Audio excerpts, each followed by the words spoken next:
Are you running a Dungeons & Dragons campaign in the Midgard campaign setting from Kobold Press, or are you starting out a Dungeons & Dragons campaign in the Midgard campaign setting by Kobold Press?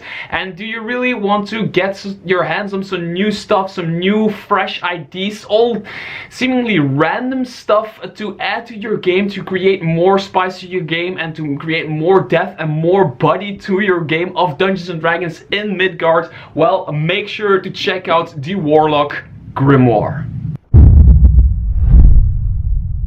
If you do not know what the Warlock series by Kobold Press exactly is, don't worry, I will explain. Basically, it's a bunch of very small little papery books that Kobold Press sends out to some of their top Patreon supporters. So if you become a Patreon supporter for Kobold Press, from a certain amount, you will get these things sent to you. I think it's each month. I'm not exactly sure when they come. Kobold Press sends me some of these together with the big books they send me. Of course, they're just in the same package, and I get these on top, which is completely amazing.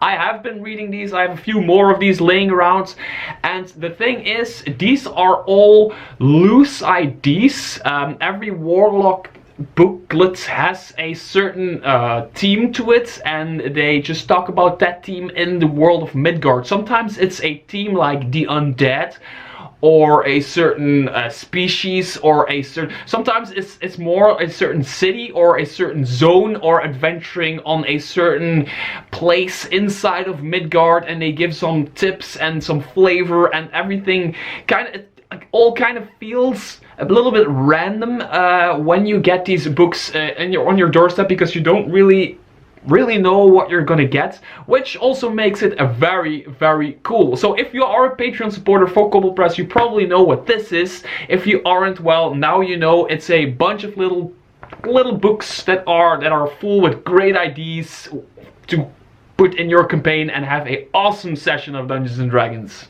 Now, the Warlock Grimoire is actually a grimoire, so a collection of the first 10 Warlock books they have released. But it's not only that.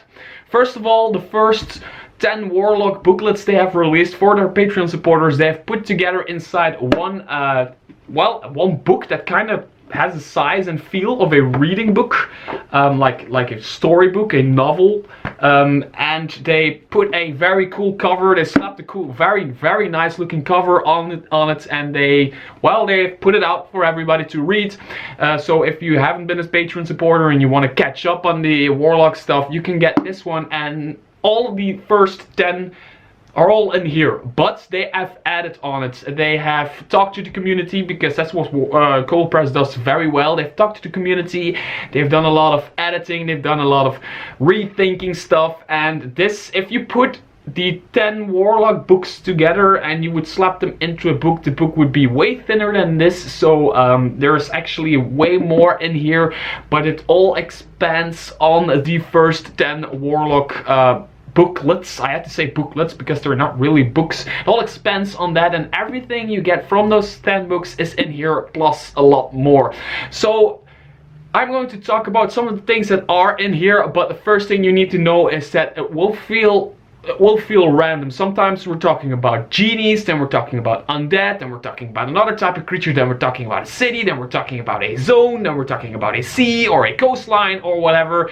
It's not like a campaign setting, it's not like a adventure book, it's just all loose ideas. New monsters are in here, there's player options in here, there's a lot of lore in here, and if you decide to read some of it, you can use it. If you decide to skip some of it, you just don't use that part. It's all okay. I will just talk about what's in here.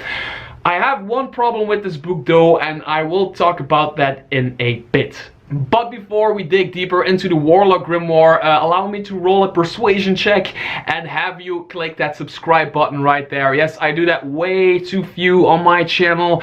I just want to tell you guys, if you like my channel, if you like my videos, if you like my reviews, if you like my unboxing videos and what I do, if you like my girlfriend sitting next to me for videos, I don't know, just click the subscribe button, and even more importantly, click the little bell button next to it. It really helps a small user YouTuber like myself out if you subscribe to my channel and if you hit that bell button, because you get notifications, and if you get notifications, chances are you're going to watch my video, and if you watch my video, more people will watch my video and I will become amazingly famous, and that would be pretty cool. No, seriously, just click the subscribe button. If you don't like my videos, hit the thumbs down. Also fine. Now, enough plugging, let's get on with the Warlock Grimoire. And like I said, Warlock Grimoire is a collection of all of the first 10 Warlock booklets by Kobold Press if you are a patron supporter, but I've already said that.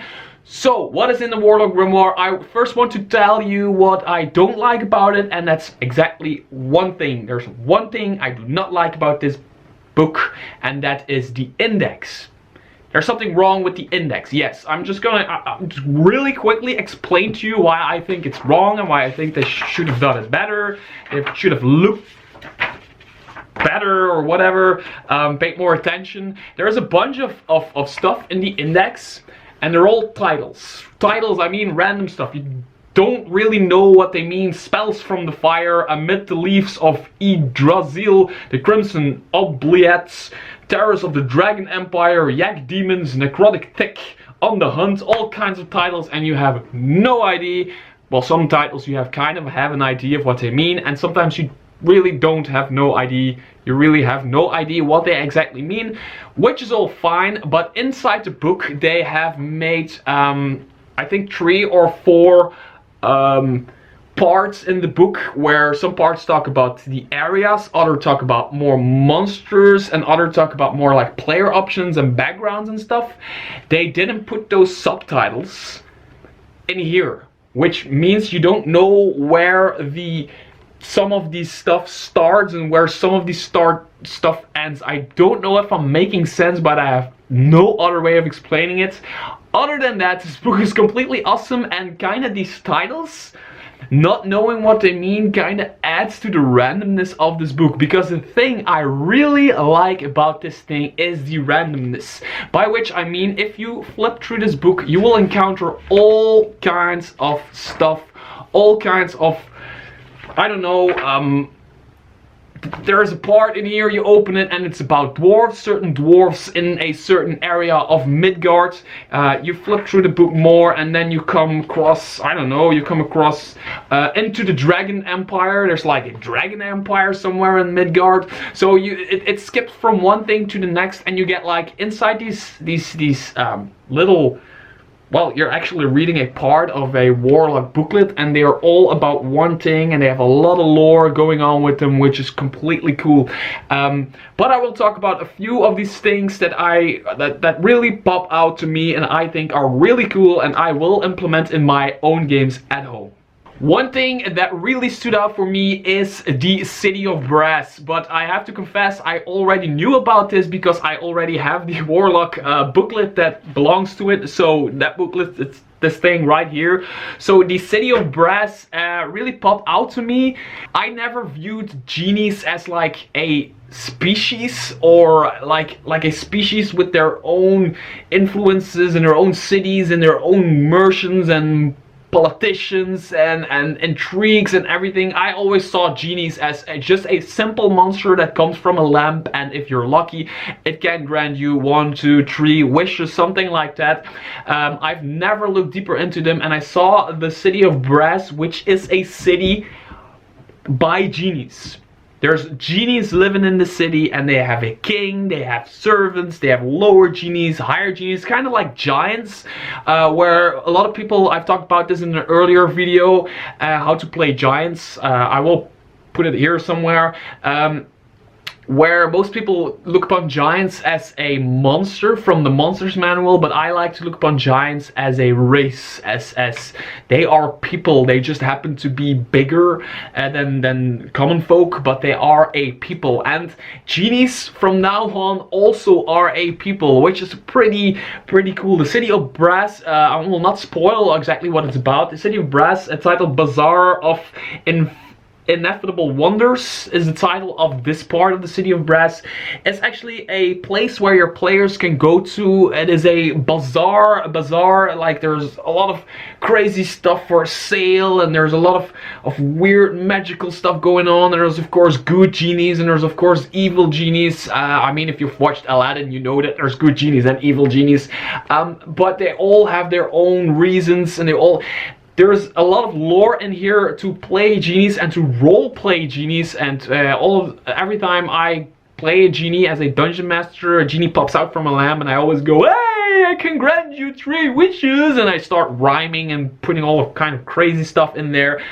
This really gave me the chance to really look upon genies as a people, more as a people. There's also a lot of inspiration here, information in here for reaching the City of Brass, because of course it's somewhere up in the sky, in the clouds. It's like Cloud City, but with genies. It's pretty cool. It stood out for me, and it really shows the randomness of what is in the Warlock Grimoire. Another part that stood out for me is titled Under the Gullet, and it is actually the Undercity of Sobek City. If you've been playing in Midgard, you know that Sobek City is the center of Midgard, like almost the center of Midgard.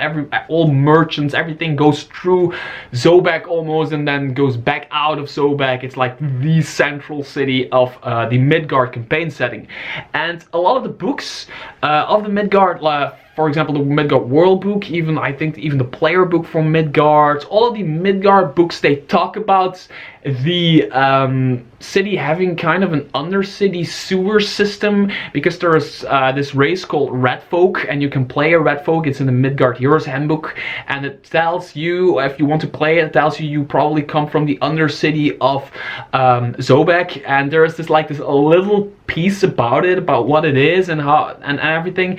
This thing just goes way deeper into that. So if you play a Red Folk or any of those other creatures from the sewers of Sobek City, this part really goes into that, and it's actually one of those undercities where underneath an inn there is another inn with where all the scum of the city comes together, the lizard folk and the red folks and everybody who lives in the sewer, and also there's this black market thing going on. It's exactly what you expect. It kind of reminds me of, there's this one city in Skyrim that has this sewer city, undercity thing going on, and this kind of reminds me of it, and it brings a whole new dimension. It's kind of like the Underdark for the Forgotten Realms, but smaller and more urban environment. There is the sewer system, but everybody has built all kinds of houses and inns and taverns and I don't know, magic shops and weapon shops and blacksmiths. Everybody who has who wants to hide from somebody or wants to hide from somewhere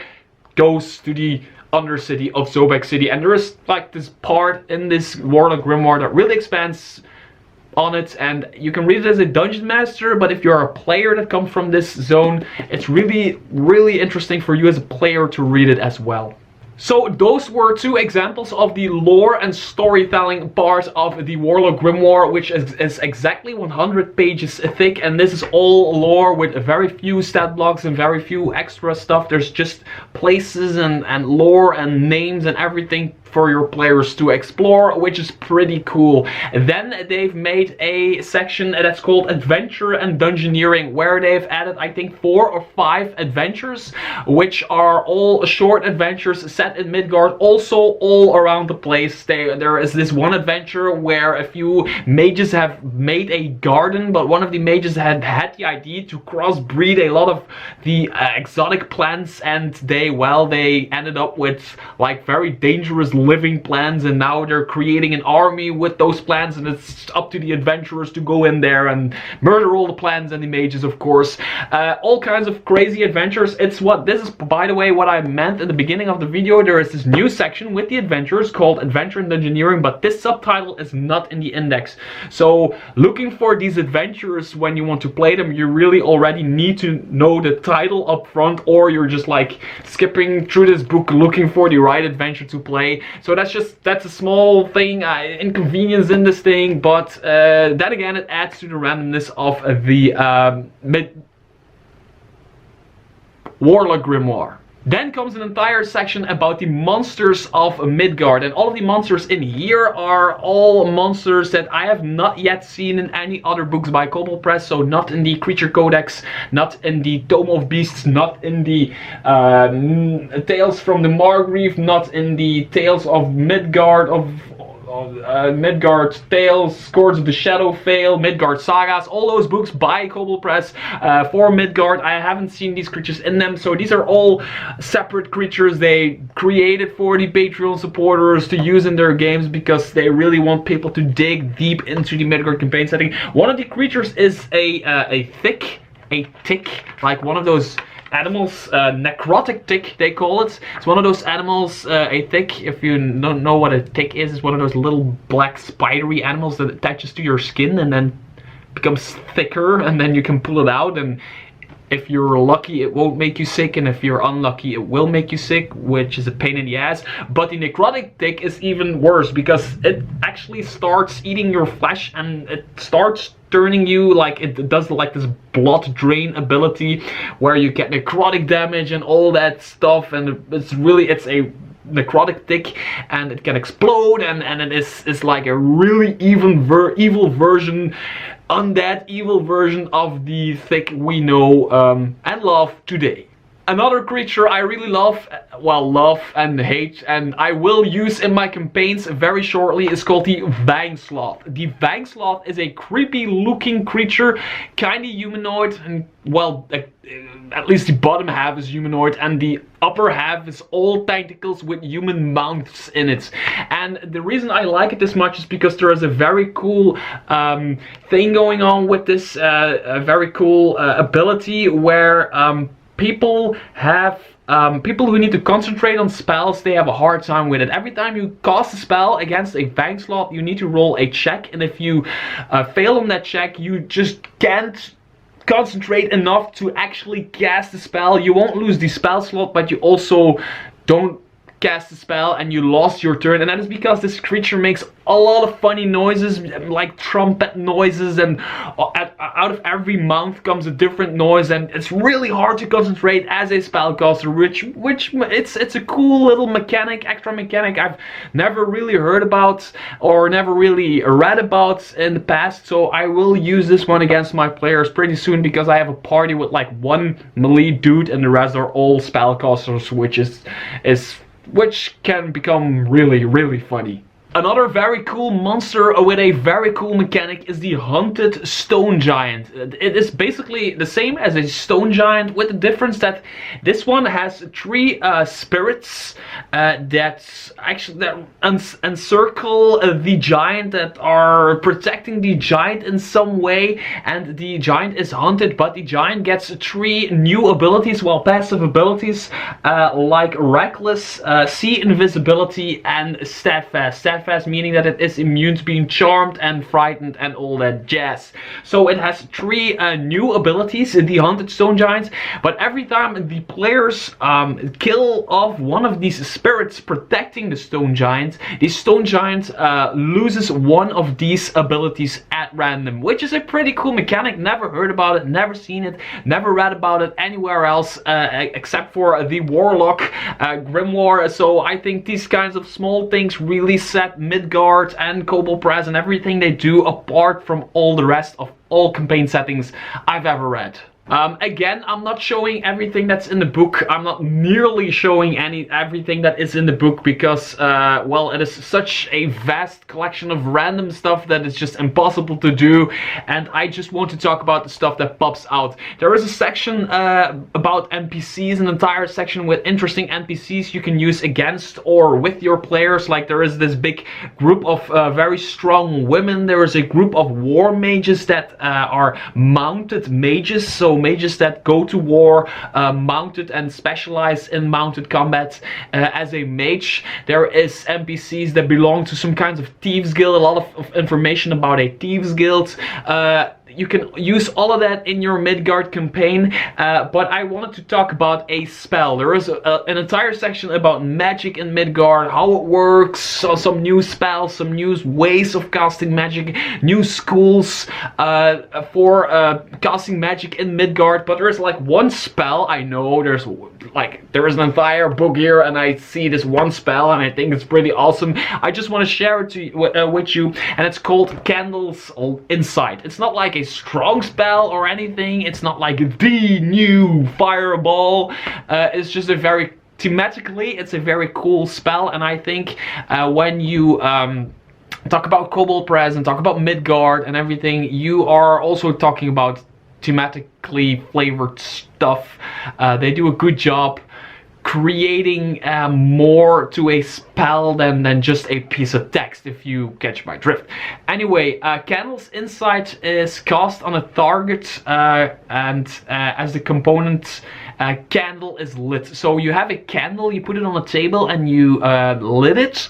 You put it on, and you cast this spell on a person. As long as the candle is burning, the person speaks the truth.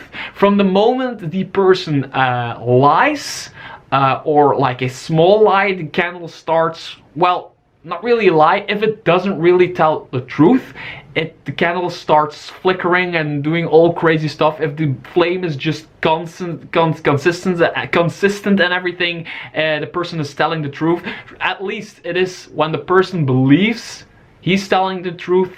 The candle stays like the way it is. If the flame does a bit weird, the person is lying, and if the flame is just goes out, then the person is really bending the truth. He's really lying. He's full of shit. There's nothing correct about what he or she is saying. And the thing is, once the flame goes out by a big lie, the spell also ends.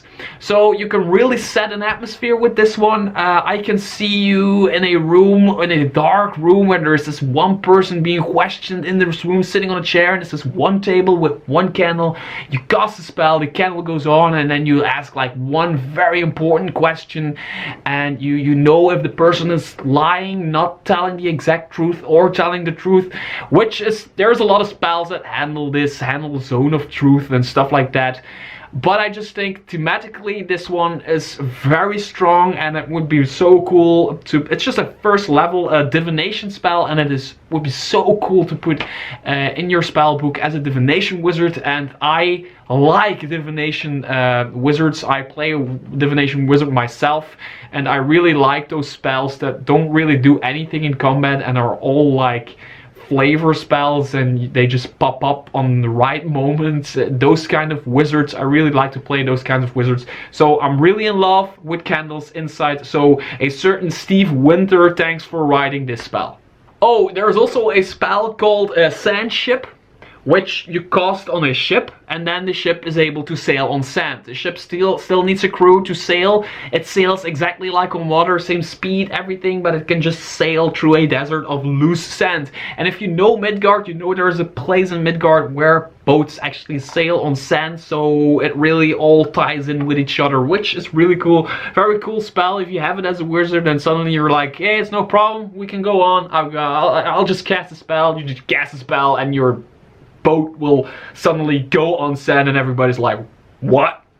There's also a bunch of subclasses for the players to play within this book, and yes, I'm really picking out the stuff that I like, and I think the book is kind of meant to do that, because it's all kind of stuff, and I've read it almost entirely through. I've read almost every word in this book. That's why it took me so long to review it. But I skipped some parts, of course, just parts that really didn't fit me as a player or as a dungeon master. I skipped those, but I've read like a very big portion of this book, and I'm just picking out some stuff I think is really cool. For example, the College of Criminology for the Bard, which is a College of Criminology, so you are actually an expert in catching criminals. You know the ins and outs of criminals. There is this feature, Hot Pursuit, where you, if you do damage to somebody, you can put a mark on that person, and you know almost always where that person is or what direction it is traveling. So you can be some kind of like Sherlock Holmes type of dude that plays like a fiddle or whatever as a bard, but you always know what the criminals are up to, so you can work with the law or you can work against the law, of course, because you also have like abilities where you can impose disadvantage on a certain person or advantage to that certain person, because you know the ins and outs of how that person functions towards you. I think this is a very cool new type of way to look at the bards. I've never actually seen this or heard about it, like anybody playing a bard that way, but I can imagine some kind of Dungeons and Dragons equivalent to Sherlock Holmes or any other detective, or like Inspector Gadget or whatever. Would be really cool to see somebody play that, and I might play one for myself if I ever get to play a character again, because I'm not in a lot of games where I am the player. I'm almost always the dungeon master. And so we reach the end of the Warlock Grimoire, and that is not to say you've seen it all. As a matter of fact, you've only seen the tip of the iceberg, but the way you need to see this book is you need to open it, just start reading and just start discovering, because it's all like there's places for you as a dungeon master to send your players to. There's places for players that can have PCs that come from those places. There's all kinds of crazy new monsters, new NPCs, new groups, new guilds. There's magic items in here. Even there is subclasses in here. It all feels like they just lifted it up, they just took it in one hand and just smacked it inside of one book, and there's like, here is a bunch of ideas you can use in your game, figure it out for yourself, and just have a lot of fun with it. So yeah, most people that have this or should buy it are people that play in the Midgard campaign setting. That is not to say you can't use it if you don't play in the Midgard campaign setting, but I would advise playing in the Midgard campaign setting anyway. I do the same thing, and it is amazing. There's so much content for Midgard out now. There's the world book, there's the player books, there's more than one player book, a lot of adventure books, everything. Midgard is like huge. It's maybe even bigger as the Wizards of the Coast Forgotten Realms stuff, and this just adds to it. It's an extra thing, but it's more like it's crazier, it's more challenging, it's more it's like extra, and it feels extra, if I'm making any sense right now. So that was my preview, flip through of the Midgard Warlock Grimoire book by Kobold Press. I know sometimes I go really deep into a book, and sometimes I don't go that deep into a book, and the reason for that is some books just have that where you can't really dig deep into a book without spoiling it, and the Warlock Grimoire is one of those, because once you go really deep into one section, it just flips to another section. It's completely different, and it's just all loose ideas you can use to enrich your Midgard game. If you're on the fence about this one, I can suggest going over to the Kobold Press Patreon and supporting them for like 1 month or 2 months. Get a few of those Warlock paperback booklets in your mailbox. Read them. There's also a PDF option, by the way. Read them, and if you like them, you can go back and pick up the Warlock Grimoire, and you'll have a vast collection of ideas to use in your Midgard campaign. Me, for example, I will be using the City of Brass. I will be using some of the monsters in there. I will even be using the spells. I have with this one player, I want to show some of the spells too. So I just read it, and I just was like, this is cool. I don't like this. This is cool. I can pick out this, and I pick out this, and I pick out this, and I will just take all of this, put it in my game, and the rest of it is very good, but it's in the book, and I will just classify it. And I think that's a really cool way of creating a book, just slapping all that stuff, all those brain farts of the people from Kobold Press together into one hard copy with an amazing cover, with some amazing artwork, by the way. But, well, I've said that so many times about Kobold Press. So if you're looking looking for something to enrich your Midgard game, whatever you're playing, make sure to look into it, and I really hope your inspiration may guide you.